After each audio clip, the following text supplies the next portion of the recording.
Olá, eu sou Ana Oliveira, tenho 56 anos, moro atualmente no Rio de Janeiro. Sou uma pessoa que gosto muito de viajar, já conheço uns 20 países, não sei nem falar quanto. Eu sei que uma última vez que eu contei seria umas 42 cidades junto com esses países todos, né? Morei em Portugal durante 5 anos.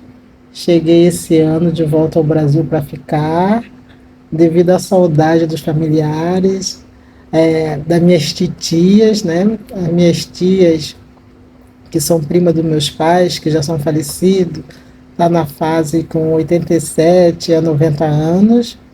Então eu tenho quatro primas que eu chamo de tias e minha madrinha e minhas afilhadas. Então, minha irmã, minha sobrinha agora teve filho. Então, assim, era muita saudade dos familiares em ficar fora.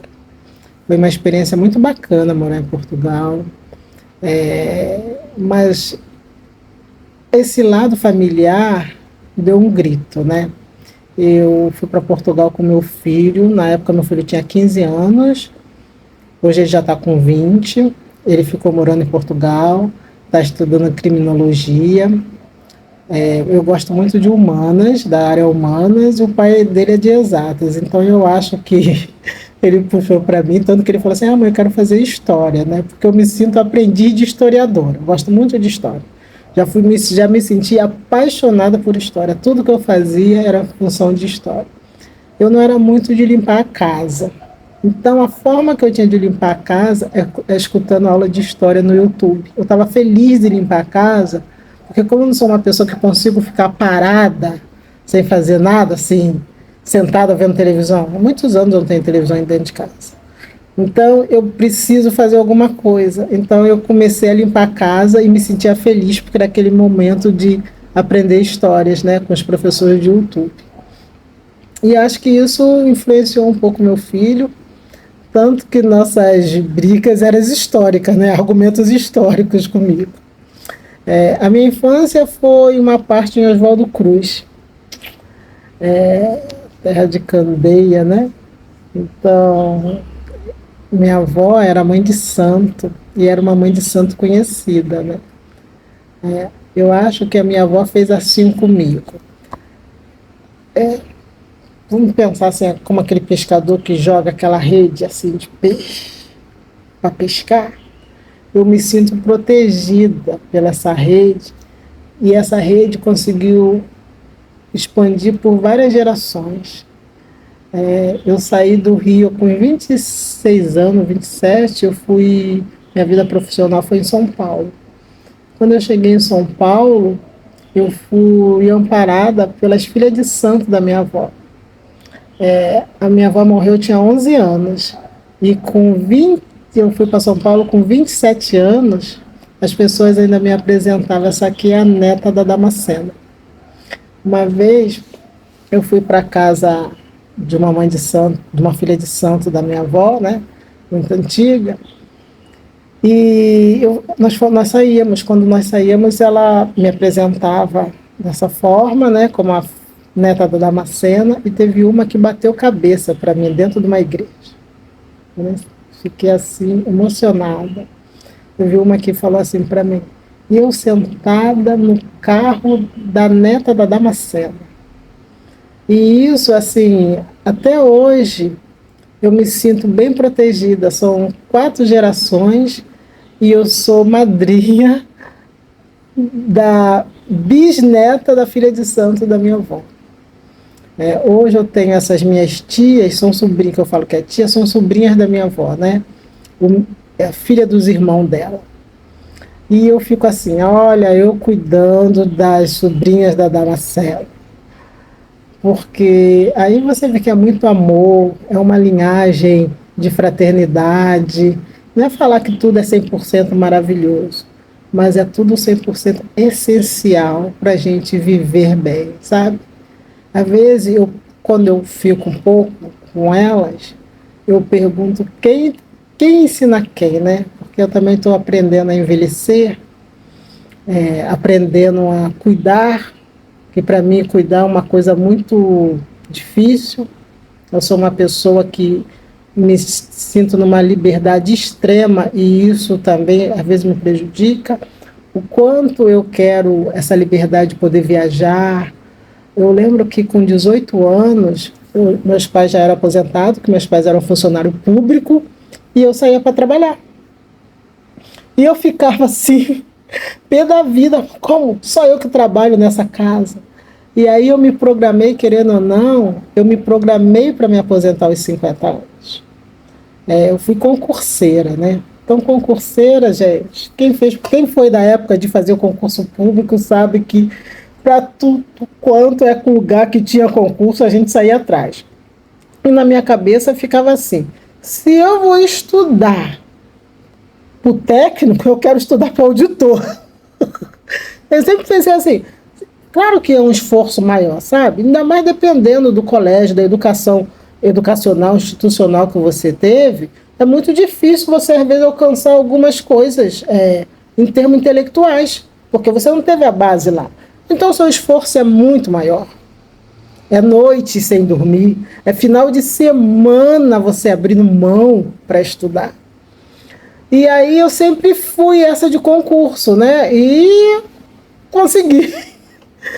E aí, minha faculdade foi de arquivologia, na Unirio, do Rio de Janeiro.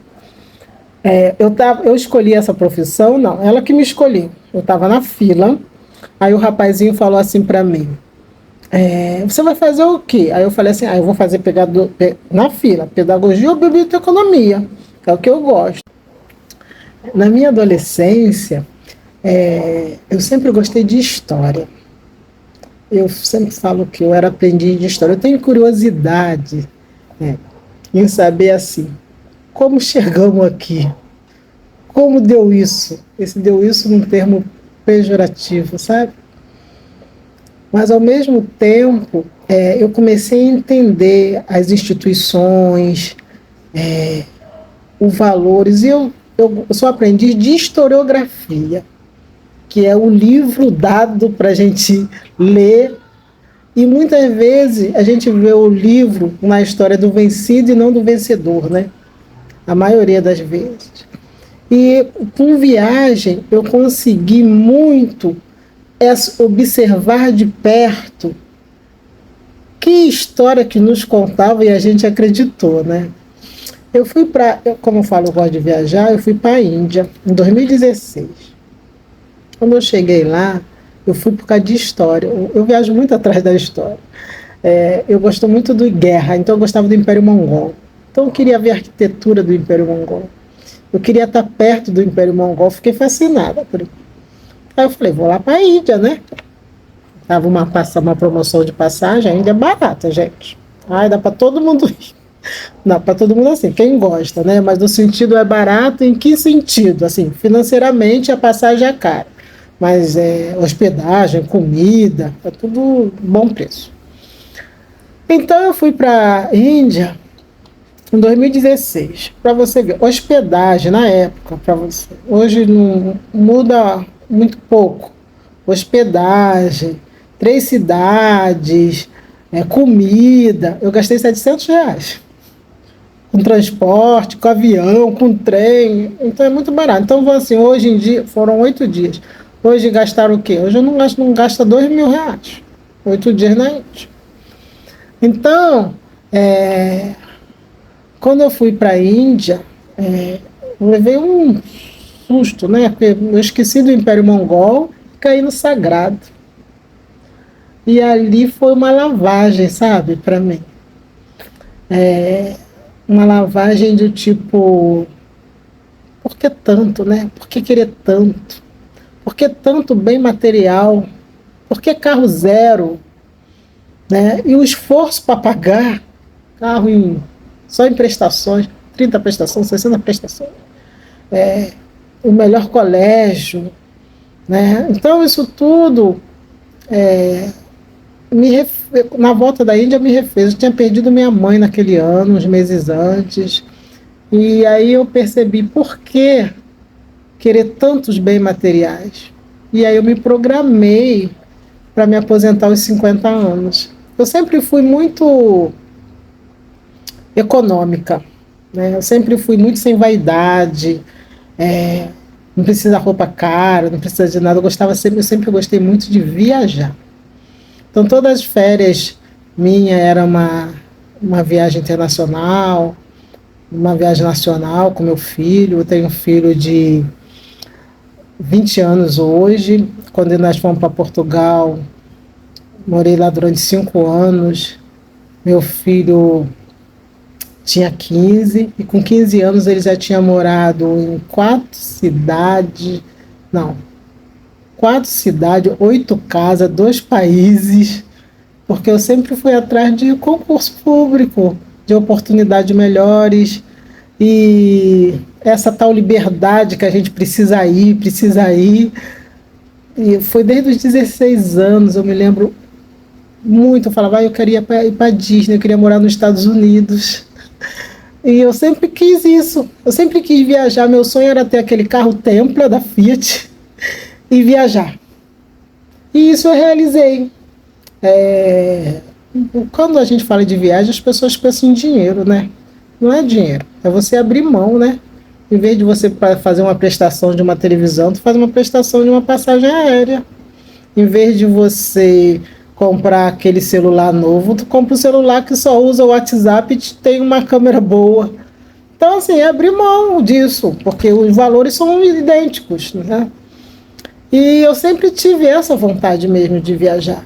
E consegui. Eu estou com 56 anos, com histórico de viagem de vários países. Ah, Ana, você fala inglês? Inglês de Duolingo, tá? Tem Google Tradutor, nós temos tecnologia. Mas, Ana, como é que você viaja assim tudo? Muitas vezes, porque as pessoas falam inglês. Inglês é no aeroporto, inglês é por ali, onde tem o turismo. Sai do turismo para você ver. Muitos países não falam, as pessoas não falam inglês. Então, vai na mímica mesmo. Então, assim, na minha concepção de vida, é assim, se o mundo dá volta, que a minha passe por Paris. Eu já fui em Paris umas 4 vezes, mas eu morava do lado, então é muito mais fácil, né? Muito mais barato. Uma passagem para Paris, gente, dependendo da promoção, é 6 euros, 7 euros, é coisa de R$ 40. Na pandemia, eu fiquei presa, nós ficamos presos dentro de casa, né? Na Europa chegou primeiro. Eu botei as minhas viagens nesse livro aqui, A Arte de Viajar com Pouca Grana.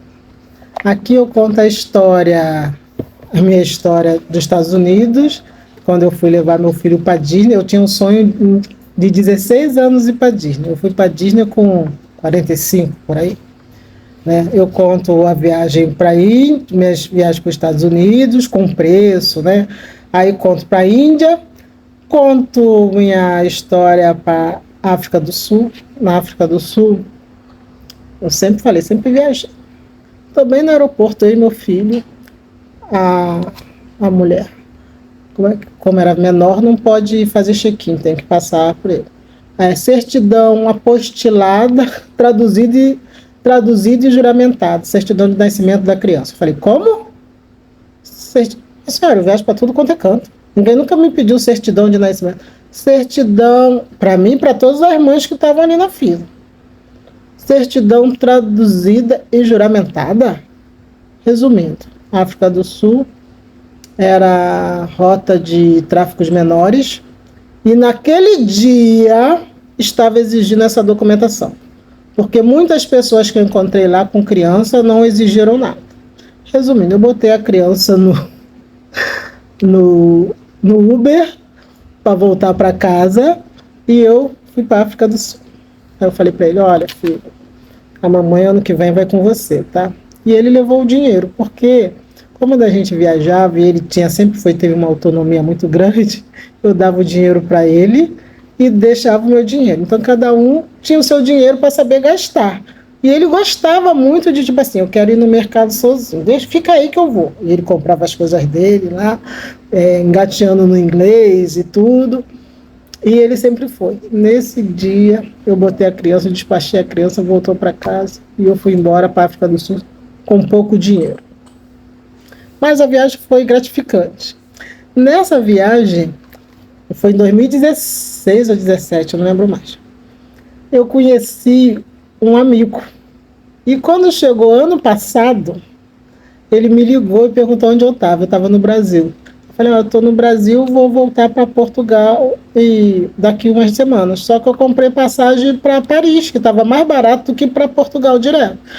Eu vou ficar um pouco em Paris. Ele falou, eu estou em Madrid, quando você chegar, você me conhece. A gente se encontra.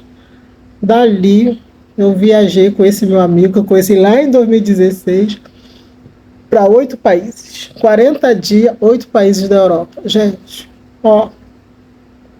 falei, nunca mais. Desgastante demais. Mas foi assim, aquela aventura. Eu viajo, mas de mochileiro, né? Calma aí.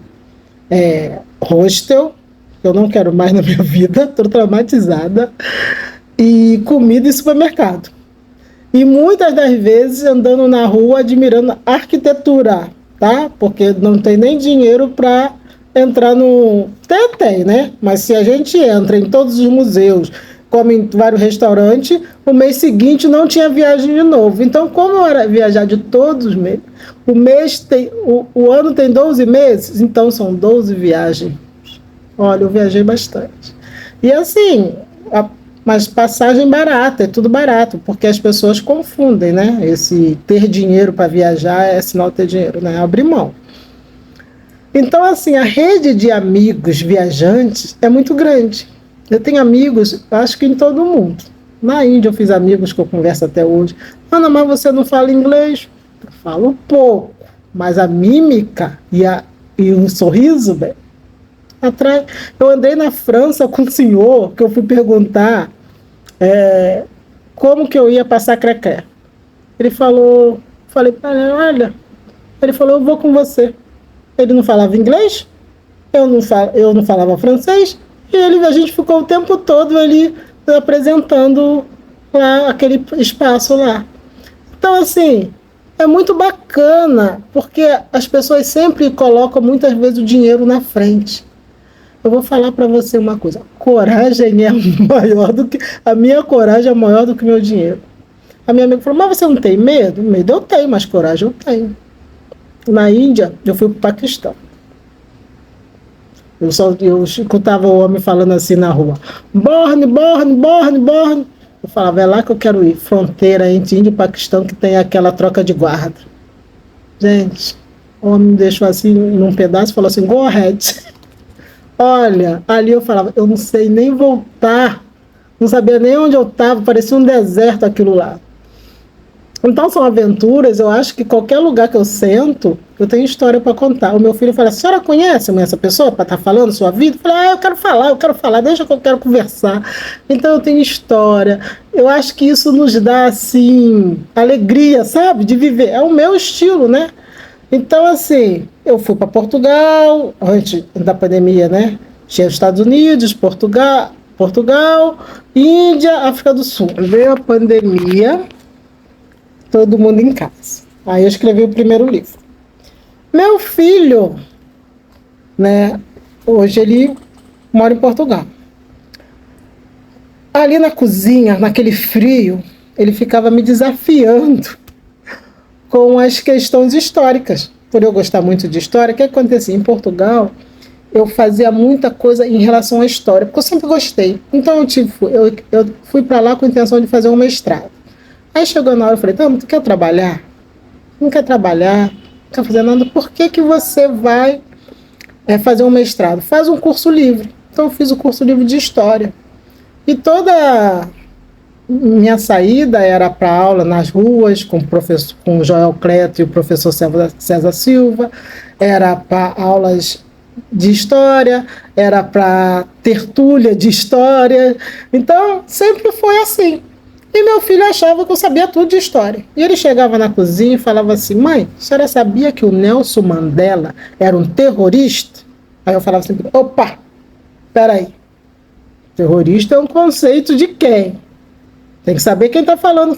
Não, mas ele não é um terrorista, a senhora sabia que ele matava os irmãos? Aí eu falava, eu ia estudar sobre Nelson Mandela. Aí daqui a pouco ele chegava. Cada dia era uma história. Ele chegava e falava assim, a senhora sabia, mãe, que Maxi era um vagabundo? Eu falava, cara, tu já leu sobre o Maxi? Porque o garoto tinha 15, 16 anos. Como é que ele tá falando de Marx? Eu falei, tu já leu sobre Marx? Por que tu tá falando ele? Se ele for vagabundo não, ele mudou o planeta. Aí ele falou, não, mãe. Aí eles debatem histórico. E aí, sobre negritude, ele achava que eu tinha que saber tudo. Por quê? Ele se identificou de imediato com os africanos em Portugal. Porque quando ele foi embora do Brasil, assim, bem emburrado, né? Não querendo ir. Porque nós morávamos em São Paulo e minha família é do Rio. E a gente nunca, assim, eu vinha todo mês pro Rio, festa, eu sempre vinha. Mas aquele contato familiar de convivência, ele não teve. Porque há um ano ele saiu do Rio de Janeiro. Eu tive meu filho no Rio de Janeiro e voltei para a minha vida profissional em São Paulo. E ele foi embora emburrado, mas quando chegou, nós fomos para morar na cidade do Porto, quando ele estava ali na Avenida dos Aliados, ele começou a ver os africanos falando francês. Meu filho, em 6 meses, já falava francês. Em 1 ano e meio, ele já falava francês fluente. Pela influência dos africanos. E ele tinha muitos amigos africanos. Ele é bem pretinho, aquele pretinho bem fechado. E aí ninguém falava que o nome dele não é um nome comum, Naan, né, que eu li esse nome foi inspirado erradamente, que eu vi o Profeta da Misericórdia, Noa, aí eu peguei e falei, Noa, Ana, Naam, pronto. E aí era um pão árabe, né, naquele livro Caçador de Pipas, tinha Naam, aí eu coloquei o nome dele, esse. Aí quando os outros vê o nome, vê ele bem escurinho, não acredita que ele é brasileiro, né. Aí ele se envolveu bastante na comunidade africana em Portugal e começava a ter identificação ao qual eu não tinha nenhuma identificação com a África. E ele foi trazendo isso para dentro de casa, os amigos africanos, os amigos angolanos, e eu comecei a identificar a minha negritude, porque antes, gente, não era que não tinha identificação, minha família é toda preta. Na África do Sul, o pessoal falava, vamos tirar foto. Eu falava, gente, eu estou tirando foto com a minha família, porque os negros, toda a minha família é negra, né? Tem os mais clarinhos, tem até branco, mas assim, a maioria são negros. Aí ele pegou e começou a ter essa identificação, e para eu não ficar atrás como um aprendiz de historiadora, eu comecei a estudar as questões que eles estavam me passando. E essas questões deram um livro de 360 páginas, em plena pandemia. Por quê? Esse livro fala das nossas questões, na nossa vida, nas nossas viagens, na falta de comunicação. Ele falava assim, eu sou contra a cota. O que é isso? Está de menosprezando o negro. Eu falei, vamos aqui falar sobre a cota. Vamos aqui ver a jurisprudência.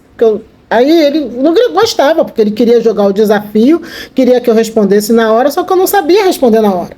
Eu ia estudar, eu queria ir história para saber disso. Aí esse livro foi a resposta que eu queria dar para ele. Aí eu criei esse livro e no final, uma prima minha, que também é do movimento negro, ela fez um vídeo contando a história da minha avó e seus irmãos. Aí aquele livro, quando eu vi aquele vídeo, eu comecei a chorar, ponto. Peguei todo o conteúdo do vídeo, joguei no livro. Então a metade eu e meu filho conversando e a outra metade das histórias dos Vasconcelos. E aqui eu comecei a relembrar, né, a minha infância, a importância que isso tem até hoje, a rede de amigos da minha avó Damascena, aí eu fui conhecendo quem é quem, o porquê do conhecimento, aí eu botei todas as famílias envolvidas. O meu pai, ele trabalhava com um coronel que dizia que chamava meu pai de filho, né? E até hoje, na 3ª geração, nós somos amigos, meus filhos são amigos. E essa importância que eu queria botar esses laços aqui de convivência, queria deixar para o meu filho. Aí são umas 20 famílias aqui dentro, né? As famílias que se conheceram, por que se conheceram. E eu dei de presente. Esse livro aqui tem até a publicação dele e também ele tem de graça. pode baixar de graça. Mas eu quis fazer esse livro e dar de experiência como álbum familiar para todas as pessoas que estão aqui citadas. Minha mãe falava, toda vez que passava uma vizinha, minha mãe falava assim, ela me deu o meu primeiro livro de enfermagem. Eu sou muito grata a ela. Passava a Creuza, minha mãe falava. E eu escrevi essa história no livro e dei para os filhos dela. Que talvez os filhos dela, os netos dela não sabiam o quanto ela era importante para minha mãe. E a gente citava, né, com quem minha mãe gravava o livro. Eu lembro que tem um primo meu que é da Petrobras, químico da Petrobras, a família se juntando para comprar livro para ele na faculdade. Essa rede de solidariedade existe até hoje dentro da minha família. Não é flores, não. A gente faz todo ano, depois que eu voltei. Ano passado eu estava no Brasil, nós fizemos o encontro dos Vasconcelos. E foi maravilhoso, né? Porque essa foi a minha infância. Esse ano está marcado para esse mês também a tertúlia dos Vasconcelos. Porque aí minha tia vai fazer 90 anos, eu faço 56, então já faz uma festa só, já faz o encontro de todo mundo familiar, e relembrando e sabendo toda a nossa história. Quando nós estamos em família, eu apresento meu filho, como a gente não fica muito, eu apresento esse aqui. Esse aqui é o tataraneto de Antônio Pinto de Vasconcelos. E ele é o neto, é bisneto de Damascena. E é o neto de Luci e Claudia. Aí ele fala assim para mim, mãe, eu não entendo nada disso que a senhora está falando. Eu não vou fazer festa nenhuma depois que a senhora morrer. A senhora não pensa que eu vou fazer essa festa assim? Vai fazer sim, porque meu pai fazia. E outra coisa, quando te chamarem da festa, vão falar assim, tu lembra o neto do Sica? O filho da Ana que dava festa? Cadê ele? As pessoas vão te procurar. E esse laço foi fortalecido, né, com esse livro. Que não é assim, a intenção não era nem um livro comercial, a intenção é eu guardar minhas histórias para mim. E a intenção é um dia que meu filho possa dar para o filho dele, se ele quiser.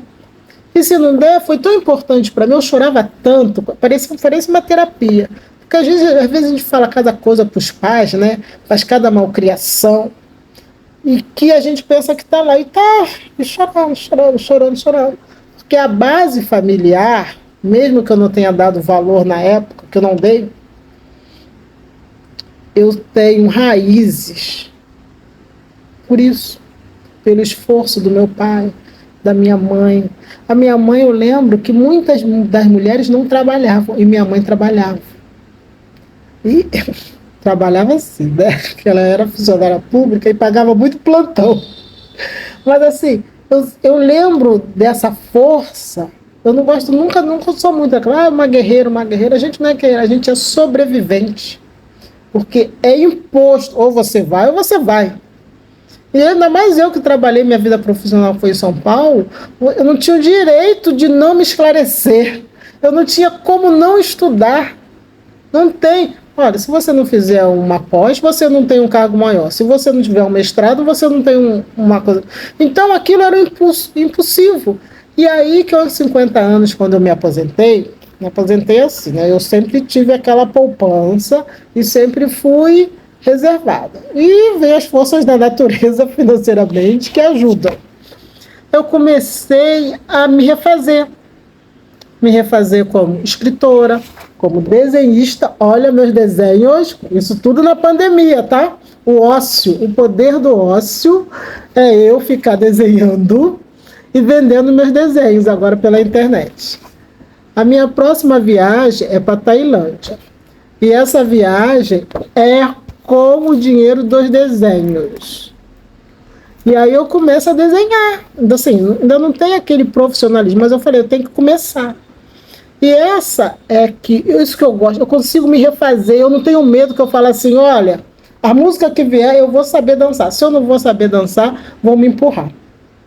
E eu percebo isso, sabe? Esse tipo assim, a impressão que eu tenho é que eu estou preparada. Eu sou forjada pelas dificuldades para tudo. Esse desenho aqui atrás são os meus, né? Aprendiz de desenhista. Eu queria falar um pouquinho dos meus livros, né? Esse daqui foi o primeiro da pandemia. Aí, tô bem lá no Porto, me senti a escritora, lá na Feira do Livro.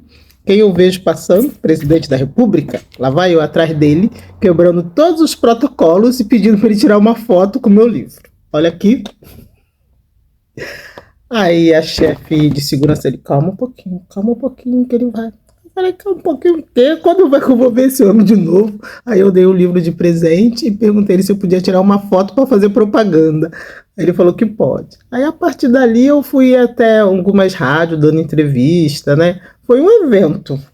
Eu fiquei conhecida no bairro, né? Porque falta de educação isso, né? Mas passou e eu fui, tipo assim, me senti a escritora naquele momento. E esse livro aqui, além das respostas, que foi a conversa minha e do meu filho, hoje eu tenho alguns conceitos diferentes, né? Mas o sumário dele fala um pouco do que a gente passou na Covid, por onde eu andei com meu filho naqueles... Ele tinha 15 anos, né? O Brasil, aí o sumário fala: Brasil é mais preto do que eu gostaria de ser, representação e identificação, normalidade da escravidão, atravessamos pelo Oceano Atlântico. E eu fiz uma viagem de quê? Eu não lembro onde estava. Atravessei o oceano. Eu estava numa ilha, eu gosto muito de ilha. Acho que eu estava na Ilha da Madeira e fui para outra ilha, atravessando o Atlântico. Nossa, eu chorei tanto. Foi tão emocionante para mim. Passou na hora, sabe? Aquelas águas, aquele tempo, 3 horas de travessia. E foi muito desconfortante. Eu não gosto muito de navio, não. Não gosto muito de água, né? Aí eu botei: existe dívida com os negros? Tudo começa com a legislação. Mas digo, não tem Ubuntu nessa história. A educação para todos, quando meu filho estava me questionando sobre cotas, né? Karl Marx, o homem que mudou a história. Para Nemo foi um vagabundo, para sua mãe um revolucionário. Nemo, porque ele não queria participar do livro. Ele falava: não quero meu nome nesse livro, não quero meu nome nesse livro. E esse livro, todo livro precisa de revisor, né? Eu tive nesse livro um revisor de história, e ele gostava muito de um professor de YouTube, Paulo Cruz. E ele é de filosofia, mas ele fala muitas questões negras. Aí eu fui atrás dele para ele revisar o que eu estava falando. Aí ele fez a revisão histórica do livro, aí eu paguei revisor de português. Minha escrita é muito incorreta e eu não consigo... Agora melhorou um pouco. As concordâncias. E não foi... Geralmente essas grandes editoras são 7 revisores para um livro, né? Eu tinha uma revisora oficial, que não é só a revisão de português, é você saber transmitir a sua fala, né? E tem que ser um professor, uma revisora específico. Eu tinha amiga jornalista, que eu também pedia para dar uma lida, professora de português, mas o correto é o revisor literário mesmo. Então, esse eu paguei. E o livro não é barato, né? E tinha assim, a diagramação, edição, capa. Eu comecei a desenhar porque eu tinha essa imagem na minha cabeça e eu não sabia desenhar. E aí eu pedi para um amigo desenhar, ele desenhou muito rápido. E a partir dali eu falei: eu vou fazer... Eu que vou fazer as capas dos meus livros, né? Esse Por Onde Andei, o Filho Ensina a Mãe, ele teve, além da terapia... Porque às vezes a gente pensa que dá dando uma coisa para o outro e é para nós, né? Além da terapia com meu filho, a nossa conversa, eu escutei uma vez meu filho falando mal do meu pai. 2 vezes na cama. Ele estava na cama comigo e falou: mas ele é isso. Aí eu peguei e falei: como assim? Meu filho nem conhecia meu pai, né? Aí eu quis dar uma resposta, né? Para as pessoas, às vezes, que só olham o mal feito, né? Porque eu acho que a gente teve uma boa criação, mas meu pai era um pouco violento com a gente. Depois, no final, ele até pediu desculpa, né? A forma de bater, a imposição. E a idade também. Uma vez minha mãe falou que eu estava reproduzindo meu pai, o meu filho, né? E não era mentira, não. É porque a gente, às vezes, acha que faz muito e o outro não dá valor. E eu fiz uma... Eu queria escrever sobre sobre a minha avó, e eu escrevi muito do meu pai. E aí, no final, eu falava assim, aí, Damascena, eu queria escrever de você e falei muito do Sica, né? Que era o apelido do meu pai. E ela falou, na mente, né? A resposta dela veio assim, mas é meu filho. E eu escrevi uma música, eu acho que vale isso para todos, né? Nós, mulheres negras, mas foi o Jorge Aragão cantando. Quem foi que falou que eu não sou um moleque atrevido? Ganhei minha fama de bamba em diversas rodas. Fico feliz de saber o que fiz por vocês e faço favor. Respeite quem pôde chegar onde a gente chegou. Também fui da linha de frente da nossa história. Nós somos do tempo de samba e de grana sem glória. Não se discute meu talento, mas meu argumento me faça um favor. Respeite quem pôde chegar onde o vovô chegou. E a resposta não serve só para o homem, né? Para a mulher. Que às vezes, independente da profissão, muitas vezes são donas de casa. E que ali levou toda a nossa geração com muito respeito. Hoje a gente encontra uma fase de genocídio, sabe? Diverso da população negra. Eu fui para Portugal com medo do meu filho ser assassinado. Preto na rua, adolescente. Gente, é tanta luta, sem glória. E eu acho que essa foi a intenção, de botar glória na minha família. Independente dos defeitos. Nós não somos bacanas 100%, sem sofrimento. Mas nós temos glória, sabe? Eu acho que toda família negra tem glória. Porque toda família negra tem história de massacre, né? E nesse momento que nós estamos sendo inspirados a falar da nossa história, eu revelei mais as coisas boas, como a minha viagem, o ócio me dando prazer de ler, do que falar das coisas ruins. E eu convido vocês para escreverem a história de vocês, né? Mesmo que seja para dar de presente, porque isso vai ficar por gerações. Eu tenho mais um livro que fala sobre as minhas andanças, mas isso é para concurso público, concurso literário, que eu falo sobre as minhas andanças e mulheres que eu escutei. Nossa, cada história sinistra, sabe? Eu tenho uma amiga, isso é amiga de viagem, né? Porque, gente, viajar não é caro, depende do seu padrão de vida, né? Meu padrão é baixo para viagem, então eu viajava 2 dias numa cidade. Eu tenho as cidades aqui que eu viajei. Vou ter que ler porque eu não lembro. Eu já fui para o Chile, Santiago e Valparaíso. Já fui para os Estados Unidos mais 3 vezes. Chicago, Orlando, Tampa. Portugal eu conheço todo o norte. Ilha da Madeira, já fui umas 4 vezes. Porto Santos, é essa viagem que eu fiz no Atlântico, né? De Ilha da Madeira para Porto Santos. Índia, Nova Delhi, Aramister, Agra, Varanasi, que eu conheci. África do Sul, eu fui Joanesburgo, Cabo. França, Paris, eu fui mais 3 vezes. Inglaterra e Londres. Espanha, eu fui mais 5 vezes. Barcelona, Madrid, Vigo, Tu e Valença. Holanda, Amsterdã. Hungria, Budapeste. Escócia, Edimburgo. Eu fiquei muito assim... Gostei muito de Edimburgo.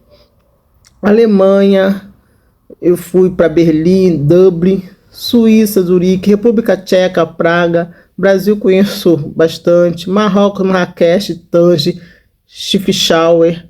Fui para a Ilha de Malta. Fui para a Itália, Roma, Florença, Milão, Paraguai, Argentina, Dubai, Bélgica, isso aí nas conexões.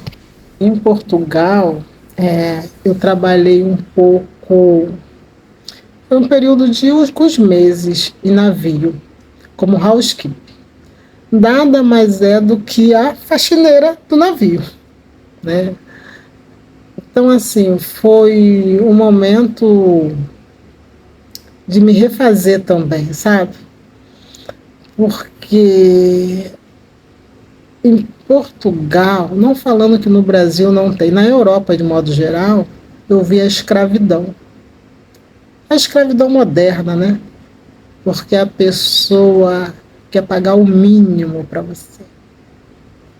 Quer pagar o mínimo. Ela quer que você trabalhe mais por gorjeta. Nossa Senhora! Isso aí é uma afronta ao meu intelecto no sentido de que o que vale é a gorjeta. Realmente, as gorjetas se equiparavam ao salário que ele pagava. Mas foi bom, foi uma boa experiência. Eu precisava do dinheiro, né? Essa história é muito emocionante. Quando, para mim, né? Eu sempre fui a Portugal para estudar e viajar. E quando teve um dia que meu dinheiro estava tão curto, porque eu alugava um apartamento e sublocava os quartos. O dinheiro do quarto é que eu conseguia viajar pela Europa, né? Porque as passagens aéreas da Europa são baratas, né? O resto é comum. Então, chegou um dia que eu estava tão sufocada, porque quando eu saí do Brasil, o euro estava 3,80. Já estava chegando a 7 na pandemia, 7 e pouco. Meu dinheiro era do Brasil, meu rendimento. Nossa do céu. Que a minha imaginação não ia ter dinheiro para comer. Aí chegou um dia que eu falei assim, rezando em voz alta: Senhor, eu aceito trabalhar para poder quitar aquele apartamento lá no Brasil. Porque eu tinha um apartamento financiado em São Paulo. Aí, quando deu 10 horas da manhã, um amigo me ligou e falou assim: Ana, onde é Carne de Gaia? Você que conhece tudo. Eu falei: só tem um.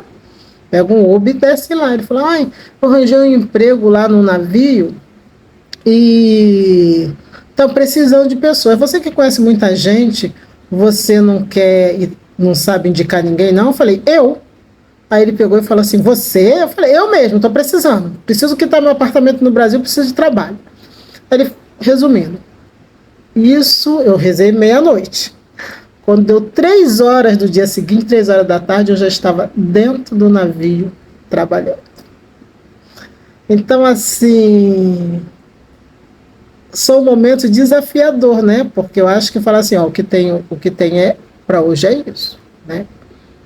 E o meu conhecimento não tem nada a ver com o meu serviço, mas eu posso aprender. Nossa, agora cada hora, agora se eu olhar sujeira de tudo quanto é parte. Meu conhecimento não dilui, né, o que eu exerço. Pelo contrário, a gente vai tendo experiência. E foi uma experiência gratificante pela amizade, por todo mundo remar pelo mesmo lado. Quando você está ali naquele ambiente, você vê os paquistaneses, engenheiros, a maioria, todo mundo com nível universitário, mas vão para outro país em busca de melhor oportunidade. E aquele salário sustenta todos os familiares deles em outros países. Então, assim, essa experiência de morar fora, de rever os conceitos que às vezes a gente tem tanta pudica, e é tanto querer ter, e você vê que a gente precisa ser, né? Ser feliz, ter liberdade. Eu acho que o desafio da mulher negra, de modo geral, é que muitos classificam como não pode ir.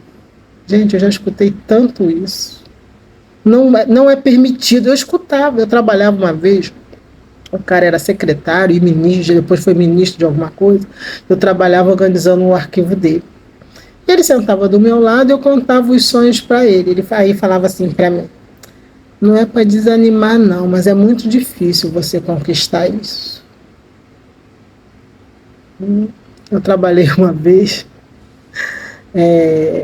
com um patrão, eu gosto muito dele. Ele pagou meu curso de pós-graduação. Pagou não, né? Eu assinava um contrato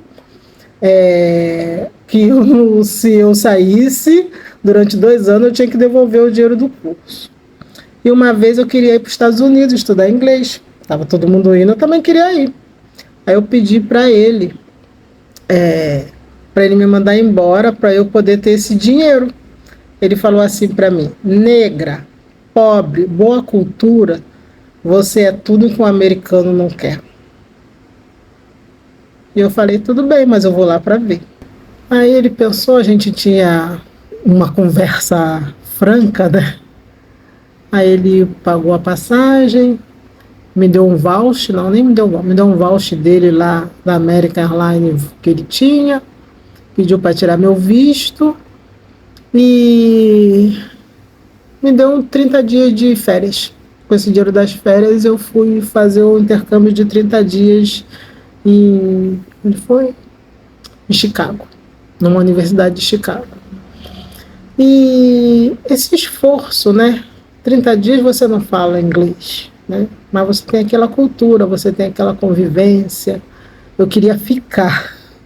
Minha mãe, pelo amor de Deus, não vai fazer isso, vem embora. E ele falava assim para mim: se você ficar lá com o meu visto porque eu te conheço, eu vou mandar te caçar naqueles Estados Unidos e você volta.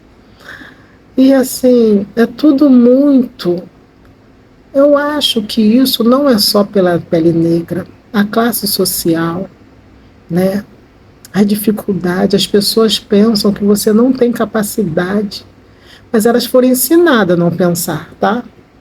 Então, hoje, eu acho que a história, eu gosto muito das humanas, então eu gosto muito de história e filosofia. Eu passei por meio dessa negritude de mulher,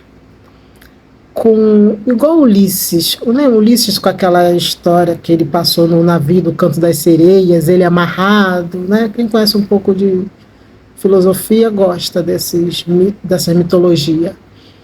E hoje em dia as pessoas botam um fone de ouvido, que é a mesma metáfora do Ulisses, né? Passar, não quero saber de nada, boto minha música e não estou nem aí pelo que está acontecendo ao redor. Eu acho que eu passei pela negritude dessa forma. Eu me comparo com Ulisses, amarrada no sentido de que eu não vou me deixar me contaminar com o que as pessoas falam. Ou então, com fone de ouvido, alienado a qualquer pensamento. E eu acho que dessa forma eu conquistei o que eu queria, porque eu sou satisfeita com a vida. Eu olho assim para trás e dou sorriso, eu revejo minhas fotos, revejo minhas viagens, revejo meus estudos. Eu lembro que eu fazia um curso de pós-graduação, antes de eu entrar nessa empresa do cara, eu estava fazendo outro que a empresa estava pagando para fazer uma pós, mas só que era muito longe. E o meu gerente implicou comigo, e eu estava vendo ele sempre me colocando para escanteio. No final, quando eu pedi as contas, ele falou para mim que seria muito difícil ele trabalhar com uma pessoa, gerenciar alguém que tinha uma educação maior do que a dele. E talvez ele falaria aquilo para mim até por inveja. Mas quando ele falou isso para mim, eu já tinha pedido demissão, já estava fora. Aí que eu fui para outra empresa que o cara continuou pagando meus estudos, né? A proposta foi continuar pagando a minha pós. E eu sempre procurei o melhor. Eu não tinha medo de sair de um emprego e ir para outro. Medo eu tinha, mas eu tinha coragem desse feito, sabe? Até hoje. Eu passei no concurso público em Portugal. Aí eu falei, não quero. Eu quero outra coisa da minha vida, eu quero mais lazer. O prazer de desenhar para mim é grande. Claro que eu tenho como me sustentar, é diferente, né, de quem não tem. Mas eu falo para as pessoas que independente, a coisa não é só dinheiro, não. A coisa vem em sonhos, nós não vamos passar por essa vida conquistando bens. né? Eu desfruto, eu sou herdeira da casa dos meus pais. Mas eu não tenho necessidade de comprar outra casa, o meu sentimento, entendeu? Assim, quer outra casa? Não, essa me basta. O meu esforço agora é para manter a casa e me manter nas minhas viagens. Meu filho tem 20 anos, já mora sozinho. Né? Eu dei essa liberdade para ele de tanto viajar, de tanto conhecer. Ele teve coragem. No outro dia ele apareceu com 2 brincos. Eu falei, com 2 brincos? Nem me perde. Na minha cabeça eu falaria, me comunicar, ele não me comunica nada. Apareceu com tatuagem. Eu falei, tatuado? 4 meses que eu já saí daí, você. É diferente, é essa liberdade. Ele tem essa liberdade. Né? Então as pessoas precisam também entender que a liberdade é condicionada a uma sociedade que acredita que a mulher negra não pode. E pelas redes sociais a gente está gritando que pode. Sempre podemos. Não é pelas redes sociais que a gente pode. Tem minha família toda, minha linhagem. Eu estou contando da Damascena. Tem a Lucy, que é minha mãe. Tem a Zulmira, que é minha avó. Tem minhas tias aí. Então sempre pôde. É essa comunicação que é nova. Mas a garra de ser... Agora, só que tem uma diferença, é que nós invadimos a universidade, né? Nós estamos invadindo o espaço que não era do negro. A minha inspiração é que eu gostaria que as pessoas realizassem os sonhos dela. Independente da origem de cor, etnia, a vida é curta para ser realizada, né? Eu sempre gosto muito do não. O não me fortalece. Se você me falar não, eu quero fazer. Eu sempre falo, porque o não abre outras possibilidades, né? E essa comunicação via redes sociais, essa novidade,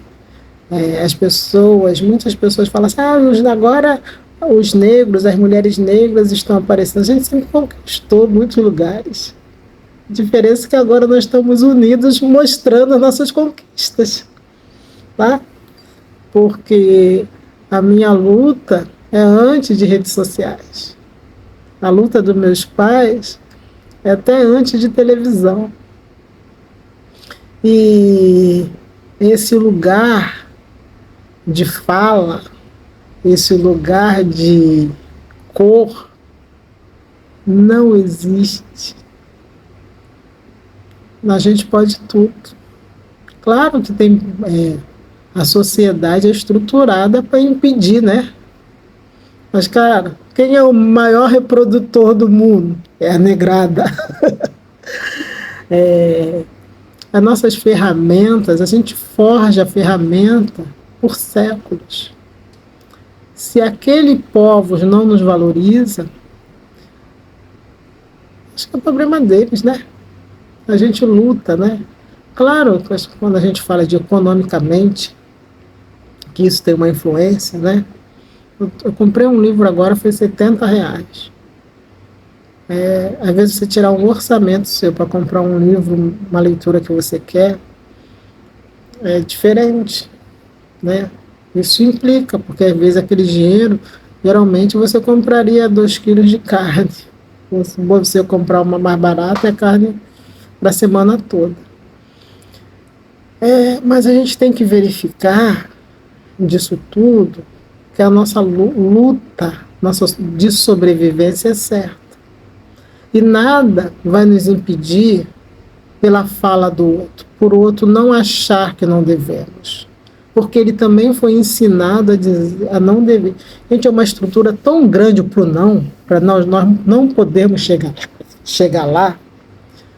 É tão estruturado isso. Eu já escutei assim, quem é ela para estar aqui?